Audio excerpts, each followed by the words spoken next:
Salam kebajikan bagi kita semua, salam sejahtera. Jadi di sini perencanaan tata ruang wilayah di Indonesia itu berpedoman pada Undang-Undang Nomor 26 Tahun 2007. Dan untuk penataan ruang di Indonesia terbagi menjadi beberapa tingkat, ada RT/RWN, RT/RWP, RT/RWK, dan ada RDTR.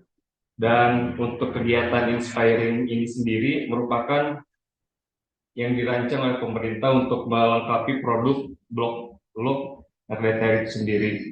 Dan kebetulan Tapanuli Utara menjadi satu-satunya kabupaten di Provinsi Sumatera Utara yang mendapatkan kesempatan untuk menerima mahasiswa magang Inspiring ini. Di Kabupaten Tapanuli Utara sendiri terdapat dua susunan RDTR, yaitu RDTR Kawasan Prioritas Muara dan RDTR Kawasan Perkotaan Siborong-Borong. Untuk RDTR Kawasan Prioritas Muara itu sudah menjadi draft peraturan Bupati Tapanuli tentang RDTR. Jadi kita hanya merevisi substansi teknis RDTR-nya sesuai peraturan Permen ATR BPN nomor 11 tahun 2021. Kita ada 8 orang mahasiswa dari berbagai mahasiswa yang ada di Indonesia.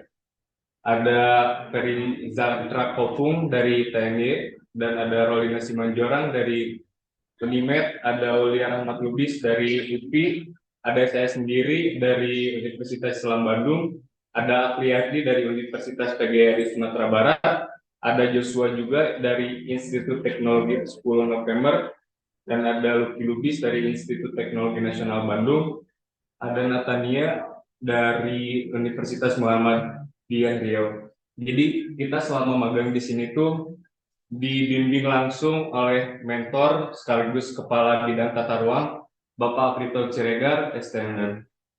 Next.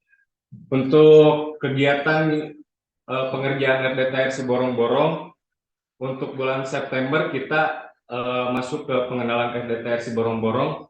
Kita pembahasan berupa pembagian jobdesk dan survei lapangan. Selanjutnya pada bulan Oktober ada pembuatan peta dasar dan peta tematik, dan pada bulan November ada updating peta dan data proyeksi, serta bulan Desember ada penyusunan laporan fakta dan analisis laporan akhirnya.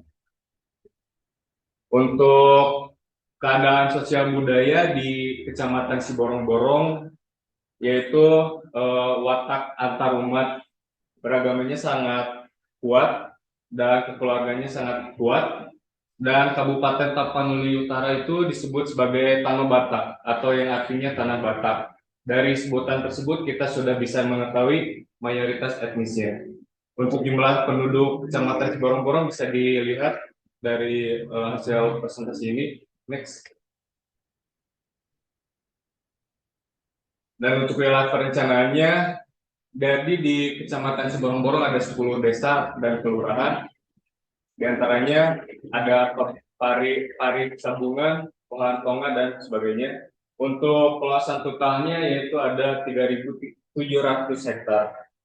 Dan Siborong-Borong juga salah satu kecamatan yang berada di wilayah Tapanuli Utara. Next. Untuk sebaran bangunannya, untuk tutupan lahan kawasan perkotaan Siborong-Borong didominasi dengan tutupan lahan tegalan, sawah, dan semak belukar. Boleh dilanjut dengan rekan saya, Ferry.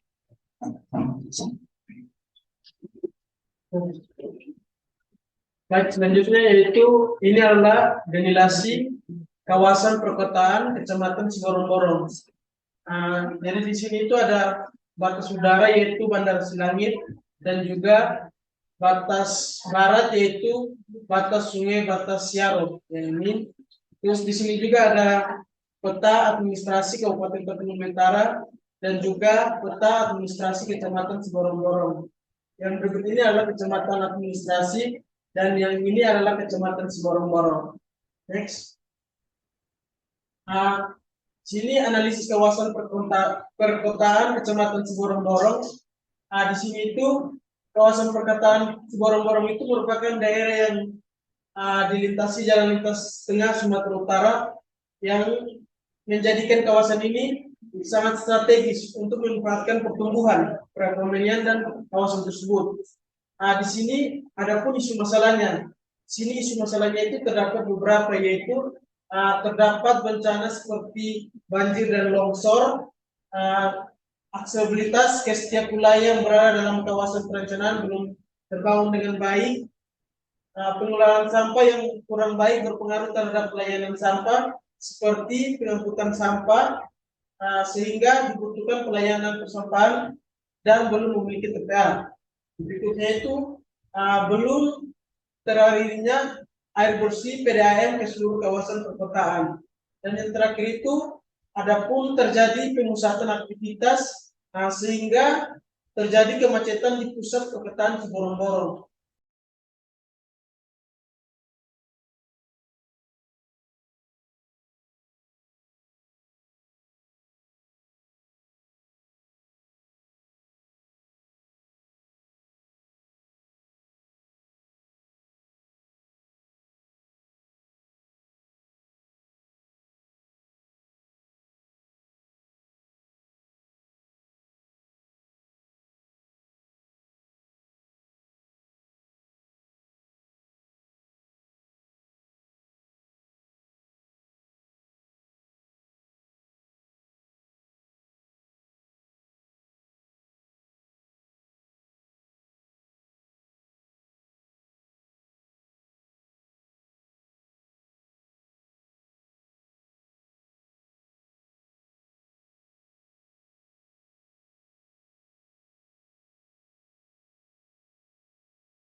Saya akan menjelaskan rencana pola ruang. Adapun rencana pola ruang dari yang telah dibahas, yaitu adapun pertanian lahan kering, adapun campuran pariwisata, RTH taman kota, perkantoran pemerintahan, campuran pendidikan, perdagangan dan jasa, rumah kepadatan tinggi, kawasan pendidikan, pergudangan, industri, IPA, hutan kota, pertanian lahan basah, perkantoran vertikal, campuran yaitu wisata dan jasa, terminal A, pasar induk, rumahan kepadatan sedang, rumahan kepadatan rendah, sport center, dan kolam retensi. Lalu ada pun luas pola ruang yang telah dirancang, yaitu telah terdapat pada slide yang telah ditunjukkan di tabel ini, dengan ada pun peta dari rencana pola ruang telah disusun berdasarkan data-data yang telah dihasilkan. Lalu ada pun ketentuan pemanfaatan ruang, yaitu dengan kriteria umumnya kawasan yang diharapkan akan memberikan kontribusi dan dampak pengembangan daerah yang besar, kawasan yang merupakan kawasan strategis dan penting dalam struktur merupakan pengembangan tata ruang yang mempunyai nilai budaya dan politis yang perlu dipertahankan serta mempunyai nilai lingkungan yang perlu dilestarikan.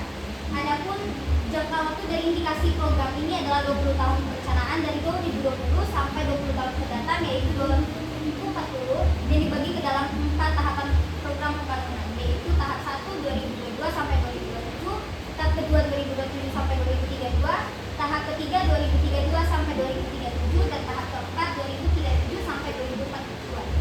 Lalu ada zoning regulation dengan RT/RW kabupaten atau kota berskala 1 banding 50.000 yang belum operasional, lalu RDTR berskala 1 banding 5.000 yang sudah rinci namun belum lengkap, dan ada peraturan zonasi dengan aturan yang telah disusun. Lalu ada peraturan zonasi dengan manfaat, yaitu menjamin dan menjaga kualitas ruang BWP minimal yang ditetapkan, menjaga kualitas dan karakteristik zona dengan meminimalkan penggunaan lahan yang tidak sesuai dengan karakteristik zona dan meminimalkan gangguan atau dampak negatif terhadap zona. Lalu ada fungsi-fungsinya, yaitu sebagai perangkat operasional pengendalian pemanfaatan ruang, sebagai acuan dalam pemberian izin pemanfaatan ruang, sebagai acuan dalam perizinan, pengawasan, dan penerbitan dalam pengendalian pemanfaatan ruang, serta memberi rujukan teknis dalam pengembangan atau pemanfaatan lahan dan penetapan lokasi investasi. Selanjutnya akan ditentukan oleh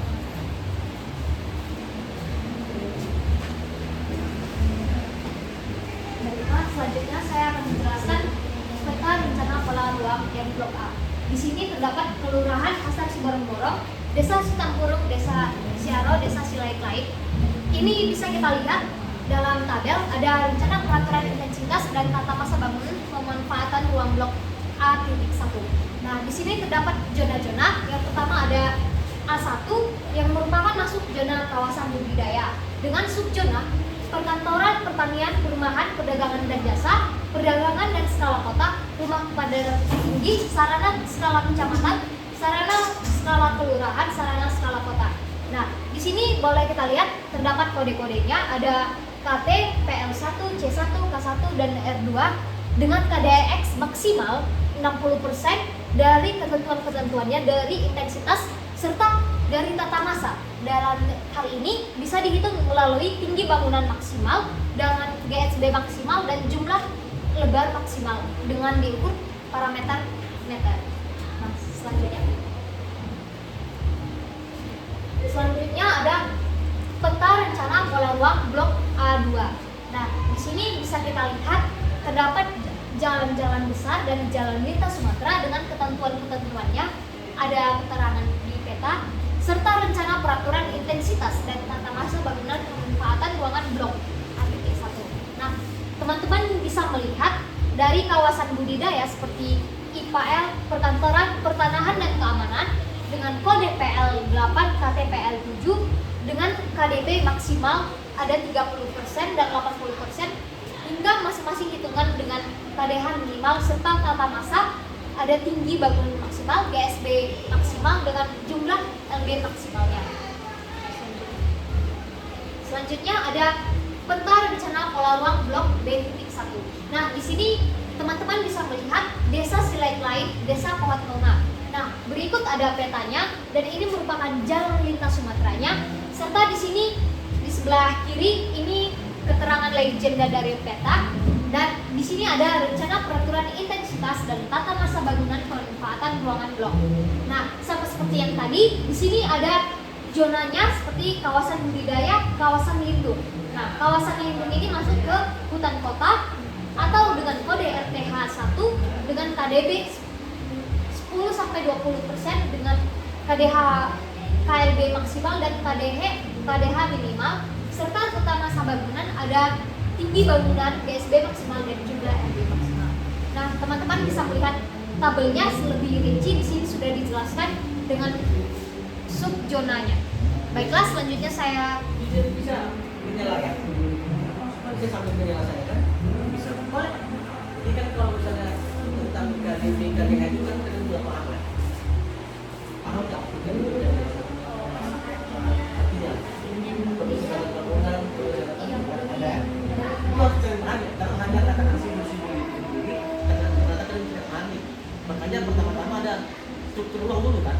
pola struktur dulu. Struktur itu ibaratnya padang tumbuh ya. Habis itu masuklah ke pola. Baru masuk lagi ke bagian-bagian yang lebih kecil lagi. Jadi struktur itu yang namanya penilaian dasar. Penilaian dasar daripada apa yang mau kita buat itu. Contohnya rencana jaringan, rencana jalan, rencana jaringan itu kan struktur ya. Nah, itu dari situ dulu, makanya tapi dibahas dari awal dulu. Jadi kalau kita ngomong itu, tapi kita nggak tahu hierarkinya. Hierarki daripada KPDM itu sebenarnya kan pertama-tama kan ada struktur dulu. Yang namanya kita pelayanan dasar dulu, aksesibilitas dan lain sebagainya. Jadi yang masuk di situ, baru masuk ke pola ruang. Jadi artinya baru masuk di pola ruang tadi, di pola itu masuk lagi ke intensitas bangunannya. Nah itu kan makin kelihatan lebih detail. Tapi yang namanya badan tubuhnya itu, ya itu tadi strukturnya dulu. Nah, supaya kalian paham arti hierarkinya. Kenapa yang dibahas struktur ruang dulu, baru pola ruang, baru detail. Lanjut. Ya. Saya serahkan pada sebelah kanan. Kenapa struktur?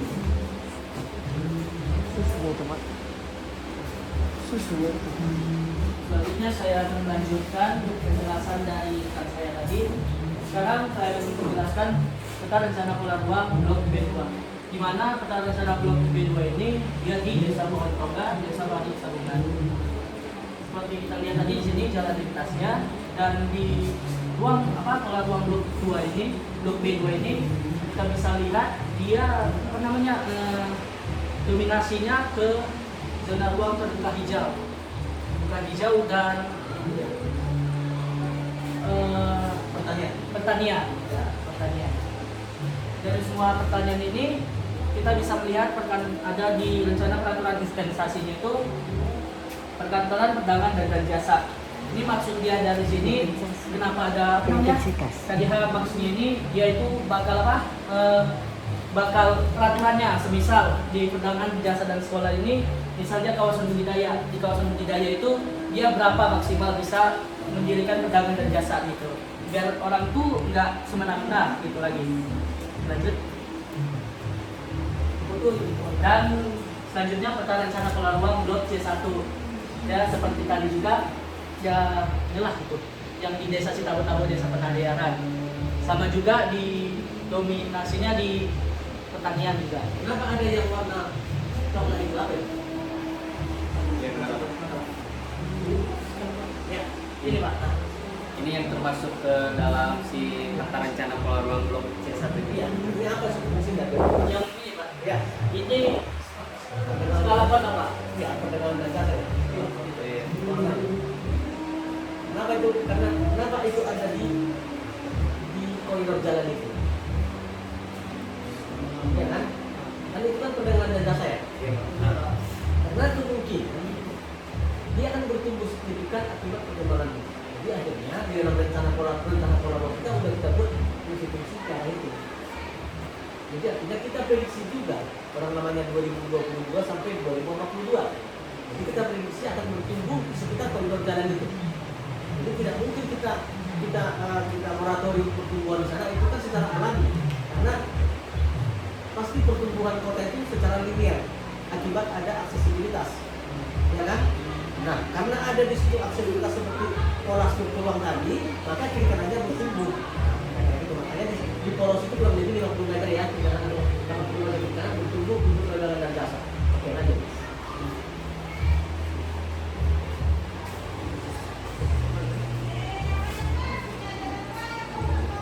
Dan selanjutnya itu peta rencana pola ruang blok C2. Sama seperti tadi, ya di kawasan rencana blok C2 ini dia di bertepatan di desa Sitabo-Tabo, di desa Sitabo-Tabo Terbuan. Nah, dan juga kita juga melihat lagi-lagi dominasinya di pola ruang karena saya tadi pertanyaan sekarang zona perumahan. Ada zona perumahan itu kan berapa apa itu? Zona perumahan itu berapa kualifikasi, berapa tingkatan? Ada 2 Pak, 3. 1, 2, 3 rendah. 2, 3, 4. Yang pada Jadi dasar ini kalian harus paham definisinya itu. Kenapa dia berkepadatan tinggi? Berarti ada hubungannya juga bagaimana KDB di sana. Ya kan? Mereka yang paham. Pada saat dia dikatakan berkeberadaan tinggi, pasti KDB-nya minimal 60%. Ya kan gitu ya. Jadi supaya tahu. Jadi pada saat dia dikatakan berkeberadaan rendah, mungkin 40%.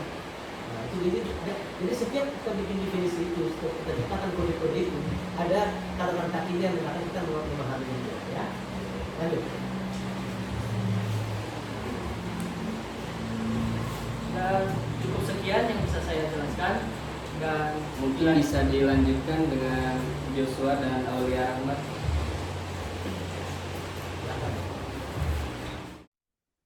Baik, selanjutnya saya akan menjelaskan presentasi yang telah dilakukan oleh teman saya.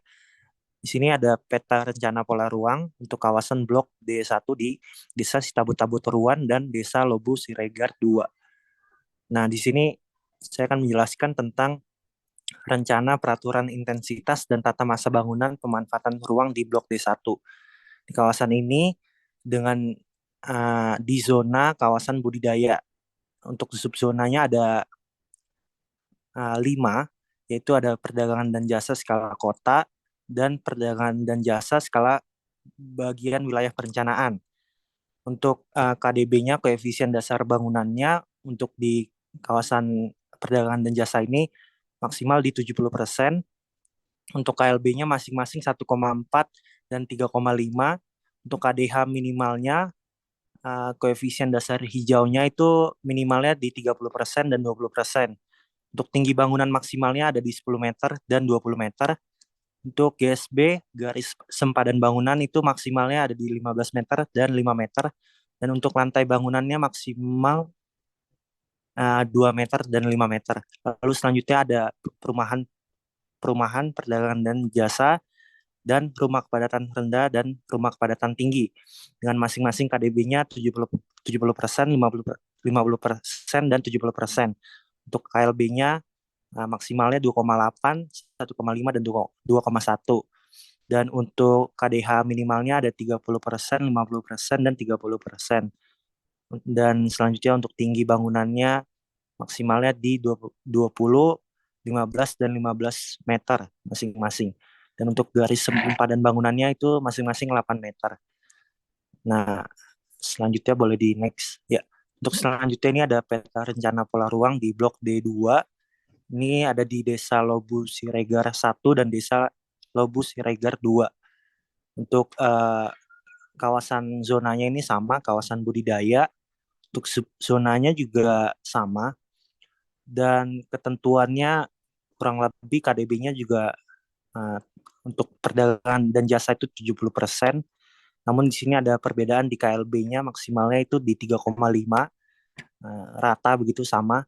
Lalu untuk KDH minimalnya ada di 30% dan 20%. Lalu untuk di rumah kepadatan rendah, sedang, dan tinggi itu ada KDB-nya itu maksimal di 50%, 60%, dan 70% sesuai dengan tingkat kepadatannya. Lalu untuk KLB-nya juga kurang lebih sama, itu ada di 1,5, 1,8, dan 2,1. Untuk di KDH-nya itu 50%, 40%, 30%. Dan untuk tinggi bangunan, garis sempadan bangunan itu kurang lebih sama dengan yang di blok D1. Untuk selanjutnya boleh di next, mungkin bisa dilanjutkan oleh teman saya. Oke. Untuk selanjutnya yaitu dari tadi kita udah ngebahas mengenai pola ruang. Sekarang kita masuk gitu. Apa sih deskripsi pemanfaatan ruang gitu yang biasa kita ketahui, yang dimana ITBX. Jadi ITBX itu apa gitu? Yang dimana di simbol itu merupakan pemanfaatan yang diizinkan karena sudah sesuai dengan peruntukan tanahnya, yang berarti tidak ada peninjauan atau pembahasan atau tindakan lain dari pemerintah kota. Kemudian ada simbol T, yang dimana pemanfaatan diizinkan secara terbatas atau dibatasi. Pembatasan dapat dengan standar pembangunan dan minimum. Pembatasan pengoperasian atau peraturannya, tambahan lainnya baik yang tercakup dalam ketentuan maupun ditentukan kemudian oleh pemerintah kota. Jadi di simbol T ini bisa dikatakan sebagai peraturan yang harus ada perizinan dari pemerintahan kota. Selanjutnya ada simbol B, yang dimana pemanfaatannya memerlukan izin penggunaan bersyarat. Izin ini diperlukan untuk penggunaan yang dimiliki potensi dampak penting pembangunan di sekitarnya pada area yang luas. Izin penggunaan bersyarat ini berupa AMDAL, RKL, dan RPL, yang dimana ini biasanya pada pembangunan proyek-proyek ataupun PT-PT yang akan memberikan dampak kepada lingkungan di sekitar pembangunan. Makanya dibutuhkannya perizinan bersyarat seperti AMDAL, RKL, dan RPL. Selanjutnya ada X, yang dimana simbol X ini merupakan pemanfaatan yang tidak diizinkan. Sifatnya tidak sesuai dengan peruntukan lahan yang direncanakan dan dapat menimbulkan dampak yang cukup besar bagi lingkungan sekitarnya.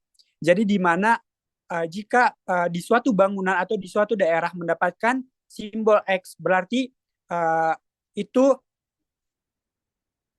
lahan tersebut tidak boleh dipergunakan untuk pembangunan ataupun sudah dilarang, seperti itu. Selanjutnya ada pemberian intensif dan disintensif, yang dimana insentif itu pengaturan untuk memberikan rangsangan terhadap kegiatan yang seiring dengan tujuan RTR. Selanjutnya ada disinsentif, adalah pengaturan untuk membatasi pertumbuhan atau mengurangi kegiatan yang tidak sejalan dengan RTR. Oke, mungkin cukup sekian dari presentasi kami mengenai rancangan tata ruang daerah Siborong-Borong. Horas Moliate Dihita Saluhutna. Terima kasih.